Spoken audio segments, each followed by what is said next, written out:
Hub. Okay, can everyone stand up, please?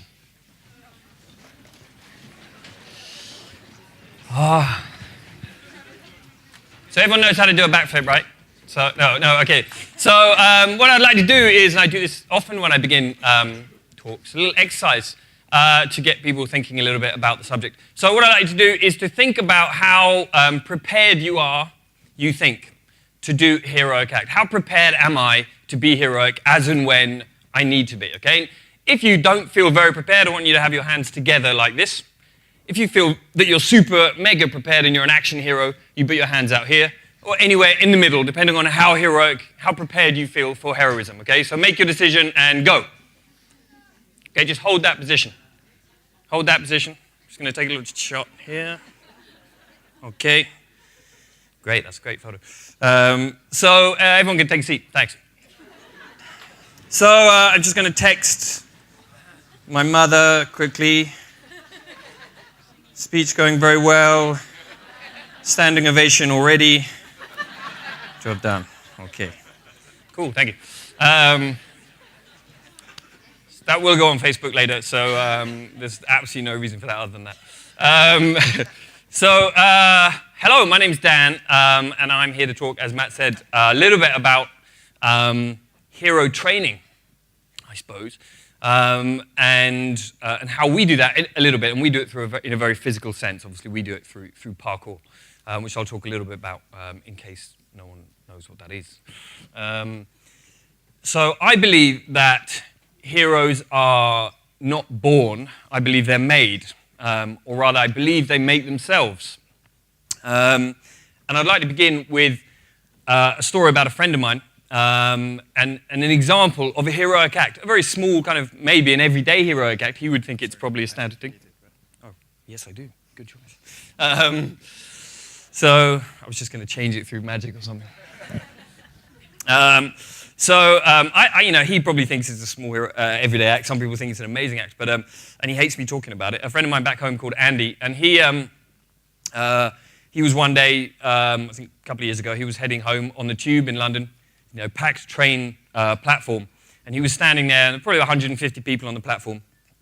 And the way the tubes work in London is there's a light at the end of each platform, and when that light changes colour, it means you've got basically about a minute and a half before the train pulls into the station. Okay, so that light had turned. He was just waiting. He was going home at the end of the day, and someone fell onto the train tracks.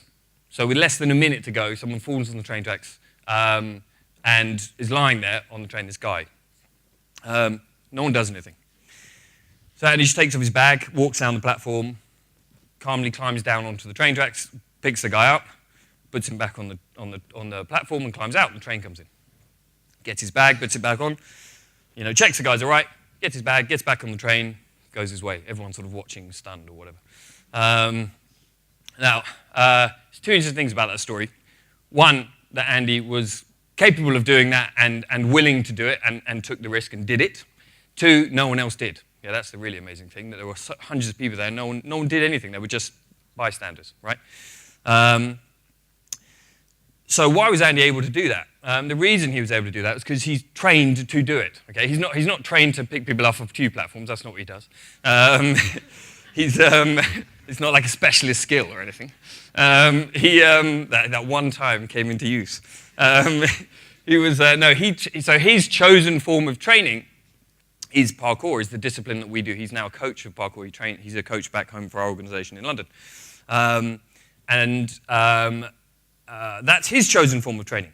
Okay, obviously everyone has their own form, their own discipline. But what's important is that he has a discipline which he uses to make himself a better version of himself. Okay, physically and mentally. So what is parkour? A lot of people think parkour isn't that thing where you flip off buildings and you do big jumps and back somersaults and crazy stuff on railings and you're showing off, doing camera work and being in the movies. Has everyone here heard of parkour? Free running? No, some of you haven't. Wow, cool. So This is my definition of parkour, for those of you that haven't heard about it. That's great, I'm getting to you first before YouTube does.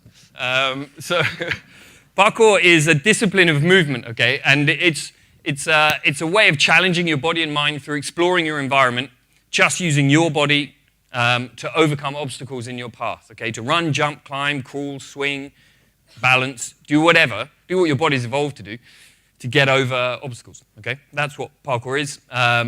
It creates a physicality that allows you to do amazing things, which is why it's in the movies and all that sort of stuff. But at the base, it's a discipline of self-improvement, looking to master the self, okay? You're really looking to understand who you are through it and to understand what you can do, what you're capable of doing. And to actually train that, okay? To actually become capable of doing these things, not just approximating doing things, but actually being able to do those things, actually being able to climb buildings, actually being able to do these jumps, actually being able to run for miles or whatever, okay? Physically achieve these tasks. And Andy had trained in that for about 7 years. Before that, he was in IT. He was unfit, out of shape. He would never have been able to go down on the tracks and get that guy up. He would not have been confident enough to do it. So what parkour gave him was the capability, gave him the physical ability, the attributes to do that. He knew he was strong enough. He knew he was agile enough. He knew he could judge it, that he could do it in time and get the guy off. But more importantly, that training gave him the confidence to know, I'm going to do that. I'm going to give it a try. Yeah. And the two go hand in hand. Okay. So heroism is born of altruism, of course. It comes from this root of wanting to help people, the compassion, the idea, the willingness to help. Okay. And everyone on that platform probably wanted to help. Okay. They probably didn't want to see that guy get run over. It would have ruined their day. Okay. Plus, the guy would have died. So. No one wanted that to happen. They all wanted to help, probably, but as has been alluded to already, they were too afraid to, for some reason, or they just weren't capable of doing it, or they weren't confident enough to do it. So having the willingness to help isn't enough. Okay? That just makes you a well-intentioned bystander, which is better than being an asshole, i.e. someone that isn't well-intentioned bystander. But it's not enough unless you actually have the ability to do something. That's what makes the heroic act, right? That's where heroism finds its meaning, is in the action, okay? So you've got to develop those attributes. You've got to train at some stage, okay? My maths teachers told me that if you do a PowerPoint, you must have graphs in it. So those are some graphs, okay? There is no meaning to those graphs. Ignore the graphs.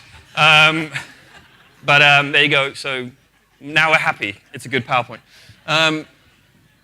You can see them again. There you go. They're really nice. I can send you a slide of that if you want, if you need those graphs. So you're probably going to hear a lot more about the hero's journey. Okay, and basically all I'm talking about is this one little section in the bottom right quadrant of the hero's journey. Does everyone know about the hero's journey, the monomyth idea? Joseph Campbell's ideas, and and goes further back past him and stuff. But the idea is that basically all heroes' journeys go through effectively the same pattern. Okay, and arguably it's the structure of all storytelling, but. The bottom quadrant, this sort of from threshold to apotheosis kind of area, okay, is the training montage of any movie. So if you've seen a Rocky movie, there's always a training montage, right, where he gets stronger and he does his training. And that's this kind of part down here, okay? That's when the hero is learning, gaining knowledge, gaining skills, developing the attributes he needs to overcome the challenge, beat the big bad guy, win, whatever, okay? And that's the bit I'm really talking about. This bit is really, really important. Okay? And it's often left out. There's a lot of talk about yes, it's good, we should help people and have the motivation. And yes, you should. But unless you're actually able to do something on the spot when it is needed, then you can't help. Okay? And that's what matters, is that what you can actually do to help that person, not how much you want to help them, but actually helping them. So this training montage bit is really, really important. So you've got to think about how you train, okay? And I've got this very simple set of principles that I use, and we teach in parkour when we're teaching the discipline around the world. And we don't necessarily talk about it, but this is what people organically pick up from it, okay? And these are 3 principles, and they link together, and if you apply them, you can apply them in any discipline, any field. It doesn't have to be movement, which is what we do. It doesn't have to be that. It will help, okay? And it will help you develop the attributes in your field that you need to be able to be useful to others. Okay, so rule number 1 is explore. Have a curious mind. Okay, get out there and go off the beaten path. Do something different. Explore. Okay? And you'll be amazed at how people do not do that, especially in urban living in the cities. We tend to follow the same paths. We revolve around a few train stations and their immediate vicinities. We take the same route to work every day and back. We don't really explore very much. So people don't really know their environment. But it's in that exploration that you begin to find challenges. Okay? So in the exploration, by going off the beaten path, you find rocky terrain. On that rocky terrain, that's where you get challenged. Okay? Our definition of a challenge is you shouldn't know you can do it. If you know you can do something before you start, it's not a challenge. Okay? It's just routine. So you should think, I'm not sure I can do this. Okay? Then you know it's a challenge. And that, for us, in movement terms, it's all about what tasks, what physical actions, what jumps, what things we can push people to do and get them to find the will within themselves to do it. They don't know if they can do it beforehand. After they do it, they realize, I could do that, and they've learned something about themselves. But you only find these challenges if you explore, if you're creative, if you go off the beaten path, right? And then in finding those challenges, that forces you to adapt. That forces adaptation. Ideally, a positive adaptation that allows you to solve the problem, solve the challenge, okay? And that positive adaptation is what makes us who we are. It's what made us arguably the dominant species on the planet, the ability to adapt to any environment, any terrain, and go everywhere, yeah? We're super adaptive as a species. So those three, they link together, right? So as long as you explore, you will find challenges. As long as you face those challenges, you will have to adapt to overcome them, and you will become a better version of yourself. Yeah. So that principle you can apply to anywhere, anything, any field. Doesn't have to be movement, okay? But you must find a way to train yourself to become a better version, okay? You must actually make that effort, do that training montage, the scene in the Rocky movie, and take it quite seriously, because that's what made Andy capable of getting down off the tracks, picking that guy up, and saving his life. And not only saving that one person's life, but probably inspiring the other 150 people or whatever to think, maybe I should do that. Maybe next time I could do that. Yeah.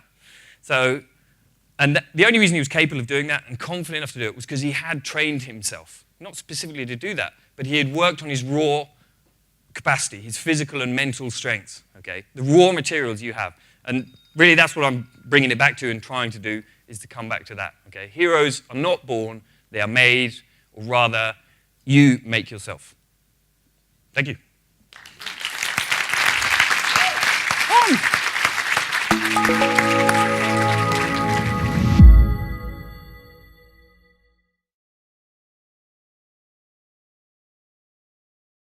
The Hero Roundtables are the global events that ask the question, what is a hero?